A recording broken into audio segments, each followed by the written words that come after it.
नमस्कार दोस्तों। नरेंद्र मोदी और उनकी भारतीय जनता पार्टी छत्तीसगढ़ के चुनाव में घोषणा पत्र में घोषणा करती है कि वो 500 रुपए का सिलेंडर देगी। वो घोषणा करती है कि वो किसानों को एमएसपी जो है उसका देगी, धान का 3100 रुपया। उसके अलावा पूरे देश में अगले आने वाले 5 साल के लिए उन्होंने कर दिया, जो 81 करोड़ लोग 5 किलो अनाज पे जीवित हैं उनको 5 किलो अनाज मिलता रहेगा। इस तरह से तमाम सारी घोषणाएं उन्होंने की। तमाम चीजें मैं इनका जिक्र क्यों कर रहा हूं? चुनाव होता है, तमाम घोषणाएं होती हैं। भारतीय जनता पार्टी, नरेंद्र मोदी खुद ये शब्द इनका इजाद किया हुआ है, रेवड़ी कल्चर। लेकिन जहां अपने को लगता है वहां बिजली भी फ्री देने की बात करते हैं, वहां किसानों को एमएसपी भी देने की बात करते हैं और 500 रुपए में सिलेंडर देने की बात करते हैं। याद करिए, कांग्रेस शासन में कितने का सिलेंडर मिलता था? 400 रुपया के अंदर का। और इसी तरह पेट्रोल हो, डीजल हो, दूसरी और चीजें हो, कुकिंग गैस की स्थिति तो हम बता ही चुके हैं। इसके अलावा किसानों को एमएसपी दिए जाने के लिए जो है आयोग की रिपोर्ट आ गई थी और उस आयोग की रिपोर्ट को लागू करने का जिम्मा था आने वाली सरकार पर। उसके लिए एक प्रावधान किया जा चुका था, सैद्धांतिक सहमति दी जा चुकी थी। बावजूद मोदी सरकार आने के बाद में उस पर कुछ नहीं किया गया, किसानों को कुछ नहीं दिया गया। सब कुछ ये होने के बाद में, सारी चीजों के बाद में, जब चुनाव आया 2019 का, राहुल गांधी ने चुनाव घोषणा पत्र में न्याय योजना लॉन्च की और उस योजना में उन्होंने कहा कि हम किस तरह से किसानों को ये बेनिफिट देंगे, किस तरीके से हम महिलाओं को देंगे, किस तरीके से दूसरों को देंगे, कैसे कैसे उन्होंने पूरा बताया और कैसे हर व्यक्ति को पोषित करेंगे और फिर रोजगार देने का क्या सिस्टम होगा। मोदी जी ने 2 करोड़ प्रतिवर्ष रोजगार देने की बात की थी। अभी छत्तीसगढ़ में ये 2 लाख रोजगार देने की बात कर रहे हैं। लेकिन साहब, ना हिंदुस्तान में तो दिया नहीं। कोई यदि कह दे कि हाँ 2 करोड़ रोजगार मिला है तो भाई समझ में आया, नौकरियों की बात करते हैं। इसी तरीके से नौकरियों की बात वहां कर रहे हैं कि 2 लाख देंगे। इसके पहले तमाम राज्यों में गए, वहां पर भी किया था, वहां कहीं दिया नहीं है। एमएसपी की जब वहां आप देने की बात कर रहे हो तो साहब उस एमएसपी पे इसलिए कर रहे हैं क्योंकि कांग्रेस ऑलरेडी वहां एमएसपी दे रही है और कांग्रेस जो एमएसपी दे रही है उतनी हिंदुस्तान में कहीं किसी राज्य में, चाहे वो कांग्रेस शासित हो या किसी का शासित हो, इतनी एमएसपी नहीं मिल रही है धान पे। हालांकि कांग्रेस शासित राज्यों में उसके आसपास मिल रही, लेकिन भाजपा शासित राज्यों में तो उससे भी गई गुजरी हालत। अब आप समझिए, उसके बावजूद अब वहां पे 3100 रुपया देने की धान की बात करते हैं, यहां 1700 रुपया नहीं दिए जाता है। यह हालत है। इसी तरीके से बाकी अनाज का मसला है, छोड़िए आप इसको। अब मैं आता हूं कि जो ये कहते हैं, तो आज देश में सरकार किसकी है? नरेंद्र मोदी भाजपा की सरकार। वो तुरंत घोषणा करे और तुरंत कहे कि हाँ, एमएसपी के लिए जो स्वामीनाथन आयोग की रिपोर्ट थी उसे लागू करते हैं, पूरी तरीके से उस रिपोर्ट को लागू करते हैं, समस्या ही खत्म है पूरे हिंदुस्तान में, मैं खुद मोदी मोदी मोदी करूंगा। लेकिन वो तो औकात नहीं है, क्योंकि झूठ बोलना है। उसी कारण उल्टा सौंपना है अदानी अंबानी को। यह खेल है, क्योंकि छत्तीसगढ़ में खदानें हैं। उन खदानों को, जो अदानी अंबानी जैसे लोगों की जो खदानें हैं, उन खदानों को कैसे उन्हीं के पास रखा जाए, कैसे कब्जा कराया जाए, उन्होंने पहाड़ों और सब पे किया। उसके खिलाफ छत्तीसगढ़ की सरकार, भूपेश बघेल की सरकार अदालत गई और अदालत से उसने कुछ खदान खाली करवा ली है इनसे और कुछ और छिनवाने की कोशिश में है। इसलिए खतरा है, वहां के मिनरल्स पे पूरी नजर है इस पूरी लॉबी की, इसलिए चाह रहे हैं, इतना देने को तैयार। और भैया 500 रुपया सिलेंडर वहां देने की बात करते हो, पूरे हिंदुस्तान में कर दो, आप ही के हाथ में है। राज्य सरकारें तो जितने का आप बेचते हैं उतने ही का खरीदेंगी, वो उल्टा अपने पास से पैसा देंगी। लेकिन यहां तो आप ही को करना है और उसमें आप फायदा कमा रहे हैं, ये भी नहीं है कि आप नुकसान में हैं। इसके बाद आपकी स्थिति, तो जब यह स्थिति हो, इसीलिए आप पर यकीन नहीं होता है, क्योंकि चुनाव जब बीत जाएगा तब आप कहेंगे ये जुमला था, क्योंकि ये पुरानी आदत है। आप याद करिए, जो जो वायदे किए थे 2014 में, जब इस पर पूछा गया, तत्कालीन राष्ट्रीय अध्यक्ष अमित शाह, जो अब गृह मंत्री हैं देश के, और यदि कहें वही असली अध्यक्ष है, तो उनसे जब पूछा गया, उन्होंने कहा ये तो जुमला था, चुनाव में जुमले दिए जाते हैं। तो साहब जुमले की स्थिति है, लेकिन राहुल गांधी तो जुमले नहीं देते। राहुल गांधी तो कहते हैं मैं जो कहता हूं वो करता हूं, नहीं तो मैं कहता नहीं। तो यह राहुल गांधी का कैरेक्टर है। अब इस पे एक चीज देख लीजिए, होता क्या है। राहुल गांधी कहते नहीं है, दिखावा नहीं करते मोदी की तरह कि अब मोदी जी जाएंगे वहां ये करेंगे। अचानक आज राहुल गांधी पहुंच गए केदारनाथ, और बाबा केदारनाथ के उन्होंने दर्शन किए और उनका आशीष लिया। और आशीष में क्या मांगा? इस देश के लोग खुशहाल रहे, इस देश के लोग अच्छे से रहे, अपने लिए कुछ नहीं कहा, इस देश के लोगों के लिए मांगा। कमोवेश इसी तरह की स्थिति उनकी हर जगह होती, वो कहीं पर भी होता है, जहां पर भी होता है पहुंच जाते हैं। और सोचिए किस तरह से, उनके पास तो कोई सरकारी साधन नहीं है, और वायुसेना का कोई विमान नहीं है, कोई और चीजें नहीं, वो तो अपने निजी सोर्सेस से जाते हैं। और अभी वो तेलंगाना में थे, उसके बाद में कल वो छत्तीसगढ़ में थे, और आज वहां पहुंच गए। वो जहां जाते हैं, कहीं किसानों के साथ बैठ जाते हैं, कहीं धान काटती महिलाओं के साथ में हिस्सा ले लेते हैं, धान काटते हैं, उनके दर्द समझते हैं, उनके साथ दर्द को महसूस करते हैं। वो ट्रकर्स के साथ जाते हैं, फर्नीचर के जो कारीगर हैं उनके साथ जाते हैं, मोटर मैकेनिक के साथ जाते हैं, तो उनके लिए ये नहीं कहा जा सकता। कई लोग हमारे, जब मैं इस पे चर्चा करता हूं, तो कहते हैं कि साहब ये शख्स जो है कांग्रेस के लिए बोलता है, राहुल गांधी के लिए बोलता है। एक बात बताइए, मैं क्यों ना बोलूं? क्या मैं झूठे के लिए बोलूं? क्या मैं मक्कारों के लिए बोलूं? आप और एक भी सिंगल नेता दिखा दीजिए हिंदुस्तान के अंदर, एक सिंगल नेता दिखा देंगे, मैं उसके पीछे चलूंगा और उसकी प्रशंसा करूंगा। दिखाइए आप मुझे, जो राहुल गांधी जैसा कैरेक्टर रखता हो, जो राहुल गांधी जैसा सच्चा हो, जो राहुल गांधी जितना योग्य हो, और जो राहुल गांधी जैसा लोगों के दर्द को महसूस करने वाला, और जिसका विजन सत्ता पाना, कुर्सी पाना नहीं, बल्कि इस देश के लिए करना।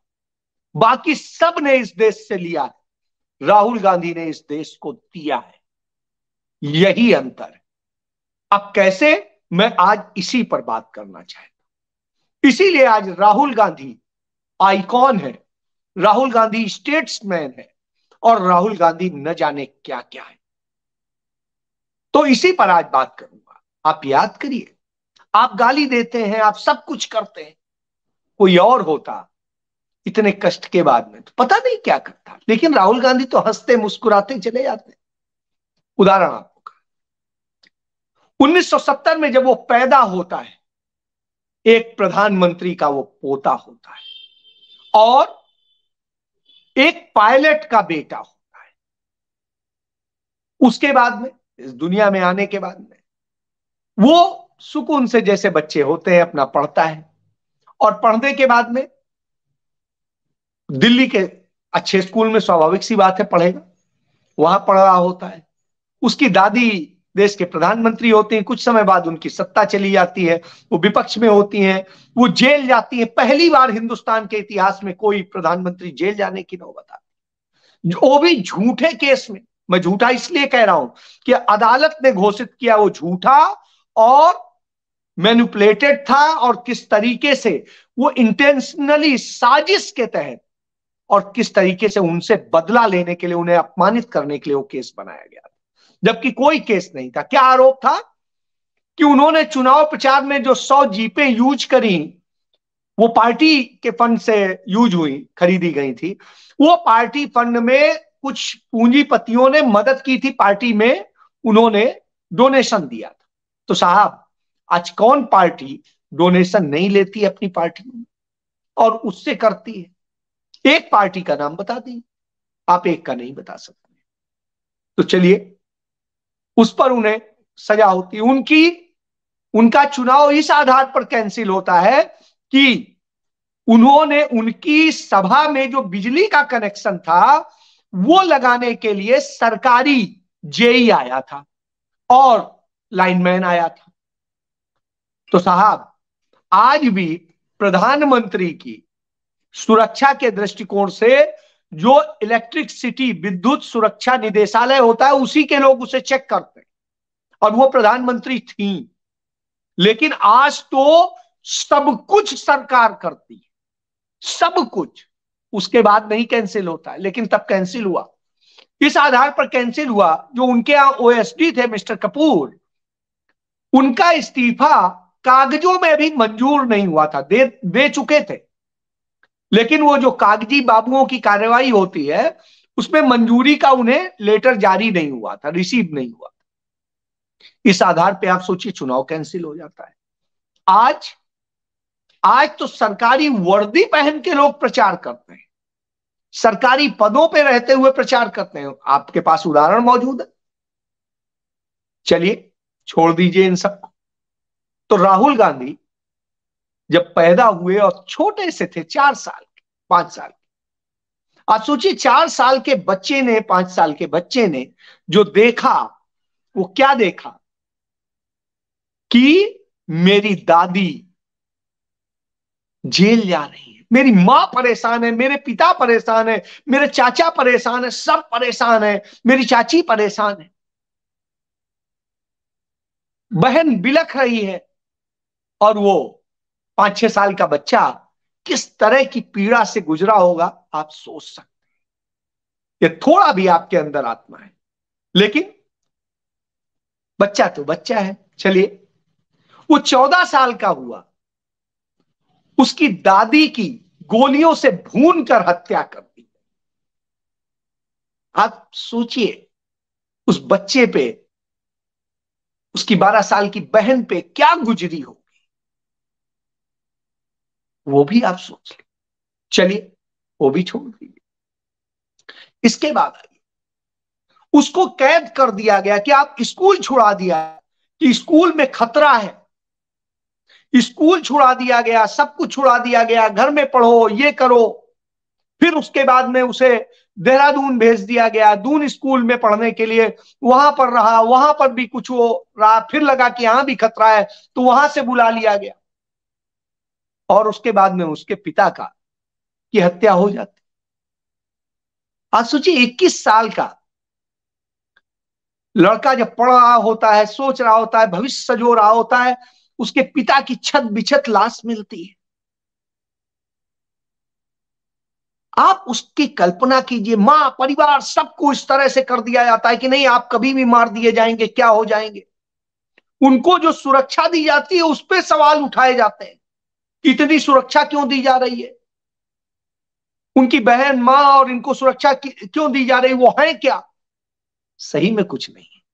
इस देश के लिए सबसे ज्यादा कुर्बानी देने वाले परिवार के, इस देश के 2-2 प्रधानमंत्रियों को खोने वाले परिवार से, उस परिवार से है जिस नेहरू ने इस देश को देश बनाया था और अपना सब कुछ इस देश को कुर्बान किया। सिर्फ दिया, लिया कुछ नहीं, किसी ने भी कुछ नहीं लिया। आज तो कम से कम हम दावे से कह सकते हैं, क्योंकि 9.5 साल 9 साल की मोदी सरकार में यह साबित हो गया कि 1 रुपए का वो नहीं निकाल पाए कि कहीं कुछ इनके परिवार ने लिया, ना कोई ऐसी संपत्ति है, ना कुछ। तो आप समझिए, न धन है, न वो है, न सब कुछ। चलिए, छोड़िए। इसके बाद उस लड़के को जब पढ़ना होता है फॉरेन में, तो आप सोचिए वो जहां पढ़ता है उस यूनिवर्सिटी में, हार्वर्ड यूनिवर्सिटी में, उसे अपना नाम बदलना पड़ता है, अपनी नाम नहीं बता सकता, अपनी पहचान नहीं बता सकता। यह दशा होती है। दिल्ली में सेंट कोलंबस स्कूल में हो, या उसके बाद में वो दून स्कूल का रहा हो, या उसके बाद में आप देखिए जिस तरीके से छुड़ाया गया। हार्वर्ड में जब पढ़ा तो हार्वर्ड में कुछ दिनों बाद में वहां से भी छुड़ाया गया कि नहीं, ये लोगों को पता चल गया है उन ताकतों को, वो आपको मारने के लिए वहां भी कोशिश कर रहे हैं। उसके बाद वहां से छुड़ाया गया, फिर कैम्ब्रिज में गया, कैम्ब्रिज में आप देखिए, फिर कैम्ब्रिज से एमफिल किया, कैम्ब्रिज का एमफिल, हार्वर्ड का पढ़ा हुआ, और वहां पर एमफिल में टॉपर है वो आदमी। और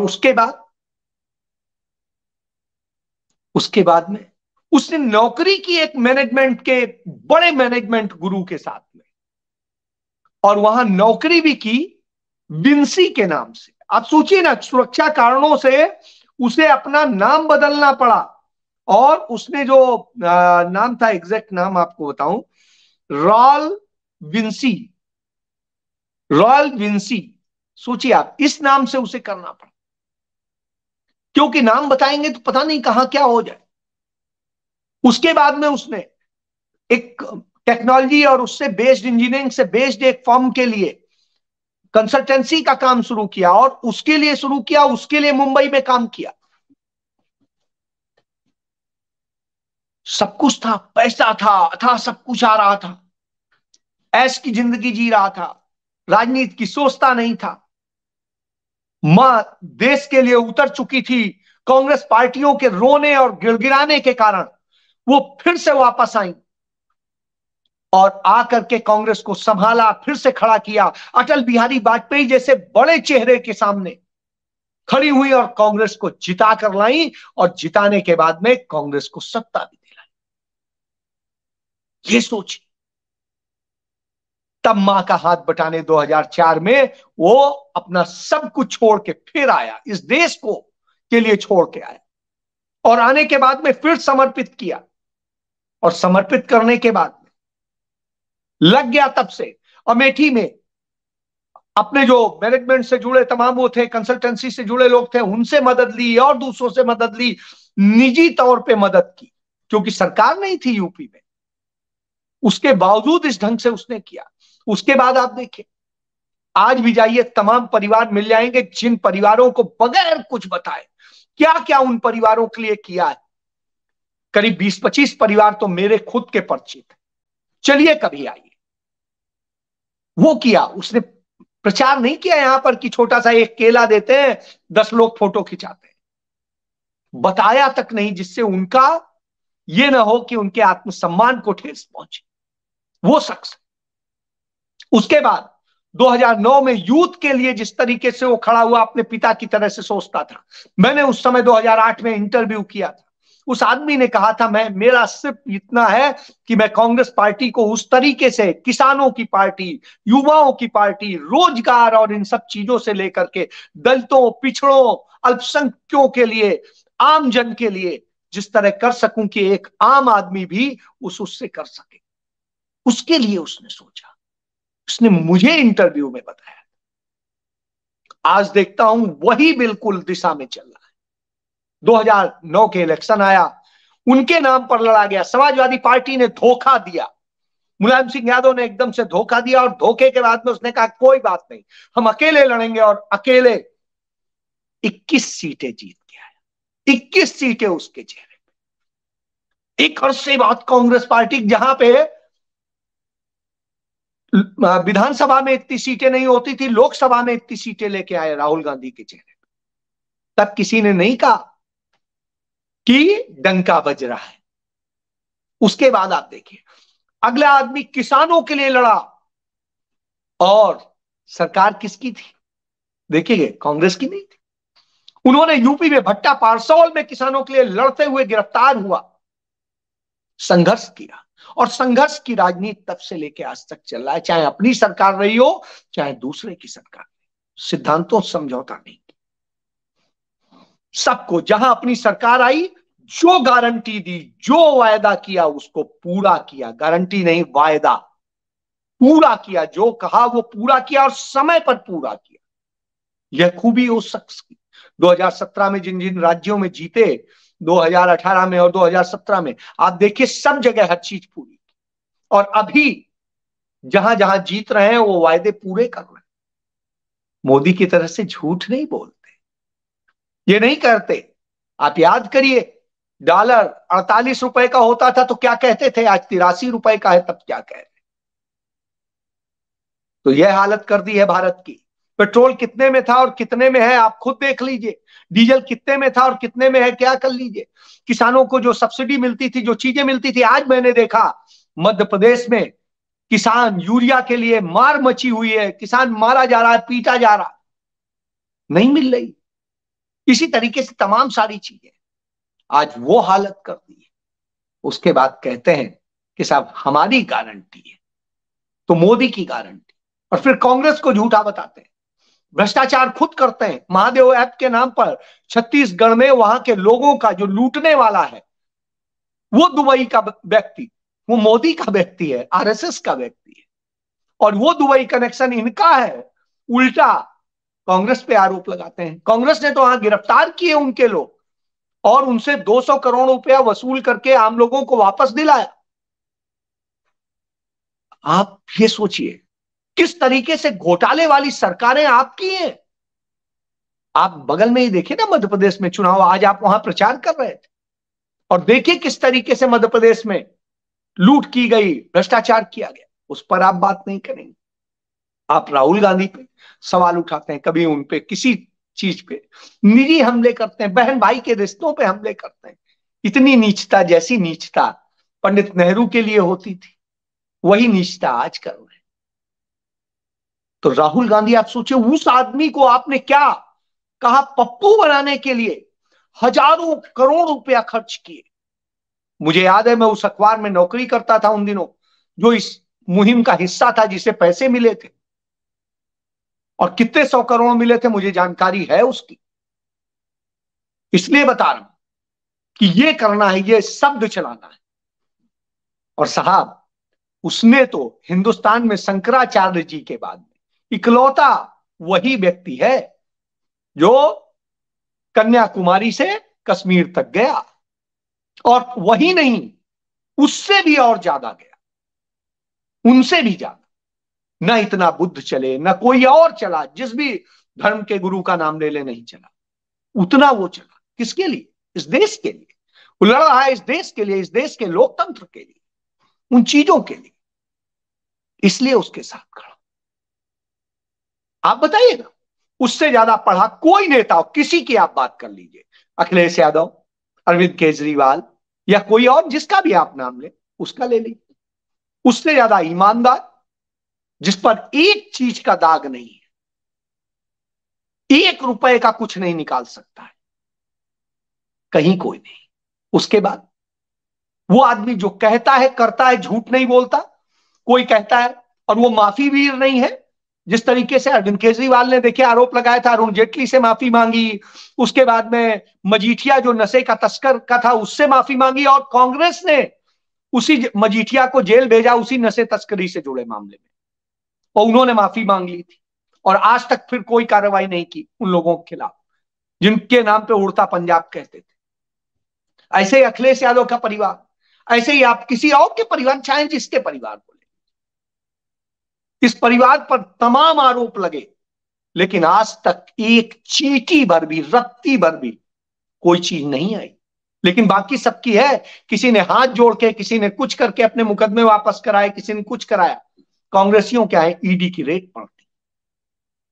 इसलिए कहता हूं, इसलिए बोलता हूं कि राहुल गांधी लड़ रहा है, इस देश के लिए लड़ रहा है। यदि इसके बाद नहीं समझते हैं तो शर्म तो आपको आनी चाहिए। उसका तो कोई नुकसान नहीं होगा, वो झोला भी उठा के नहीं जाएगा। उसके पास इतना है कि वो इज्जत से रह लेगा, आपसे मांगने की जरूरत नहीं। उसके अंदर इतनी काबिलियत है, वो अपनी उस फर्म को फिर से चलाएगा, उससे कितने गुना कमाएगा। लेकिन खोएंगे आप इस देश को, इस देश के संविधान को, इस देश की संपत्तियों को, इस देश की शांति व्यवस्था को, इस देश के धर्म और संप्रदाय का जो सद्भाव था उसको खो रहे हैं, लगातार खो रहे हैं। तो इसलिए फैसला आपको करना है कि आपको किसके साथ खड़ा होना है, वो झूठी गारंटियां देने वालों के साथ या सच बोलने वाले के साथ, देश के लिए लड़ने वाले के साथ। इसलिए मैं राहुल गांधी को आइडियल बोलता हूं, स्टेट्समैन बोलता हूं, और उससे भी बढ़ के बुद्ध और नानक और इन सब के समकक्ष खड़ा करता हूं, क्योंकि उसके अंदर वह पवित्रता है। वो नहीं हो सकते हैं निश्चित रूप से संत संत, उसे गांधी नेहरू की तरह खड़ा करता हूं, उसे खड़ा करता हूं पटेल की तरह से, उसे खड़ा करता हूं लाल बहादुर शास्त्री की तरह से, क्योंकि वो उतनी ही सरलता से वही टी शर्ट वही जीन्स पहने मस्त चला जाता। कोई और होता जिसके ऊपर इतने चीजें हमले हुए थे, चरित्र से लेके चेहरे से लेके सब पर, शायद आत्महत्या कर लेता। बिलबिला जाता है तनक सी बात पे, तमाम सारे नेताओं को आप देखते हैं, कोई सवाल ही कोई पूछ देता है उसी में बिलबिलाया, कुछ नहीं करता है, मुस्कुराता चल देता है। यह उसकी खूबी। इसलिए वो राहुल गांधी, इसलिए वो गांधी नेहरू परिवार, वो देना जानते हैं, लेना नहीं जानते। उस परिवार ने आज तक हिंदुस्तान से कुछ लिया नहीं, सिर्फ दिया, पद पर रहकर और पद से बाहर भी रहकर। न पद का मोह है न किसी और चीज का। अब आप फैसला कीजिए। जय हिंद।